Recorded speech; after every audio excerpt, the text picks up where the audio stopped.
Hey, what is up guys, Russ here, and today, as we can clearly see, Valve is no longer the happy-go-lucky updater as we once knew. Shame. How could this happen to me? But that doesn't mean the game is dead, but the game is slowly dying.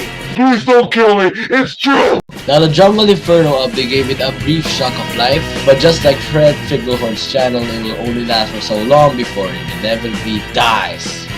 Now what I propose is that Valve, other than laughing staff, must have run out of ideas for updates. Look at the title of this video. See? Now the first episode of this 9-part series, maybe I'll do a bit more, like maybe a Civil War update maybe, but at the moment I just keep you alarmed with the classes. Let's start this off with a fast Boston boy, Jeremy the Scout Spy. And this is how I would make an update for the Scout.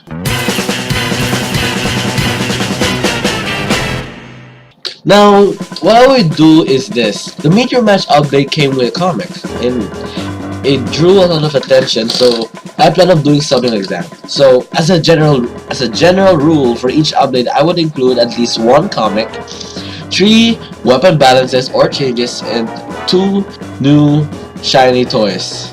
Alright, for the maps, well, this is where it gets interesting. Not necessarily, but if you guys place a map idea in the comments, like example, maybe have it in a gravel pit or something, whatever.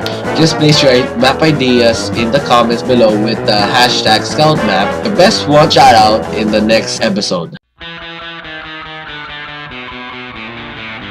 So before I thought of even doing this, I thought of doing a spy and scout storyline, but I thought, nah. Since I don't have any idea what plot I should use, I decided to look at some SFMs and maybe I could take some inspirations, and I found this. If you really are a true fan of this game, you probably already know what I'm about to say. A Scout and Misspawning storyline. So, Inspiration Day is actually pretty decent, normal SFM, because as we all know, TF2 is not very serious, because of course it's a bread monster. What caught my attention was what Misspawning said at the end. Friday, I've got to kill somebody who pressed a briefcase alarm button and... Oh, you're already gonna be at that one. Yep, Scout's gonna die. Unfortunately, sorry. So, this is where the comic will start. So, Misspawning is going to shoot Scout. We know Misspawning isn't a battle-hardened killer, but Scout has feelings for her, so maybe have Misspawning sneak inside the base at night, then Misspawning aims her gun at Scout's neck. Scout's like, no, but alright, fine, if you want to, just do it. Scout closes his eyes, Misspawning chained up hard, dropped the gun, said, I don't care what the administrator says now. Jeremy, And then the administrator plugged in her microphone and said this. Misspawning, you disgust me. Consider this a termination of your contract. Then, boom! 3 unnamed associates of the administrator bursting, and they kidnap Misspawning, take her to the nearest gravel pit to, kill her for insubordination. Now, you may say this is a little too harsh. Go back to the war update. Yeah. While they were running off, they accidentally knocked over Misspawning bike, and 2 scout weapons dropped off the bag.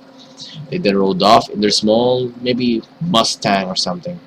Scout took the 2 weapons, and he saw them riding off. I mean, heavy, medic, soldier, and engineer. Their weapons are ready. With the van, Scout wore his cap and said, "Let's get to work." Finally, I can start to get the homework on this. Now, I know Scout speed is important, and I like what they're trying to do with this weapon trading. Scout's jumping up ability for fastest speed in the game. Technically second fastest. You need 100 damage to make that speed a reality, which means you just have to get close and maybe just shoot someone, and then boom, you're already damn fast. But a sniper just needs to hit you with an unscoped shot, and he's slow again. If what I read is correct, 25 damage is enough to lose 100 damage worth of boost. So what I would change is this. Maybe increase the damage Scout can take before he loses his entire boost. Let's change it from 25 to 80 damage. 80 damage and you lose the entire boost. Trust me, if I go any higher, you need an aimbotter to calm the Scout down. Or a sentry. And I'm going to reduce the punishment Scout receives and jumping from 75 to just 50, so you lose half the boost instead of nearly all of them. There you go! But I would reduce his max speed from 173% to 150. Let's be real here, the reason they nerfed it to begin with was apparently Scout at the full boost could outrun his hitbox. This would be a great way to make sure that does not happen again. Besides, 150%, still, you're going to be second fastest. You will always be the fastest class in the game, and this is a pretty good change. Yeah, perfectly well balanced. Oh boy, Fawful's minion is really right on this one. If a weapon looks sexy, sounds sexy, it's not. This is a damn good melee weapon if we're just counting appearances, but stat-wise... So what I would do is this. Since this crits at ignited players, how about we just make it similar to the Gunslinger? On the third hit, it would ignite the player. The target, I mean. There we go. Sounds interesting, right? There we go. Boom. Maybe a gun... There, it's just like a Gunslinger on the Scout. This would increase its use and make this one of the best melee weapons in the game. And that's it. Yeah, that's it for the weapons. I know I said 3, but in all honesty, Scout's arsenal is actually pretty balanced. Yeah, there's no need to change, so let's move on to the new weapons.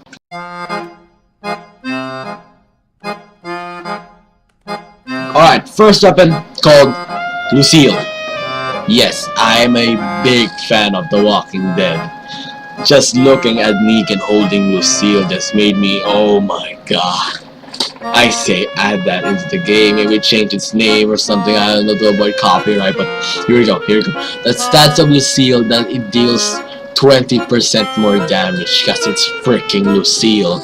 And maybe you have 5 seconds of bleed because it's a bat with barbed wires. Now, penalty is that you swing it 20% slower because it won't be that powerful, and you holster it 10% slower, which means if you take it out, you're going to be like Zed on how he is attached to his propaganda.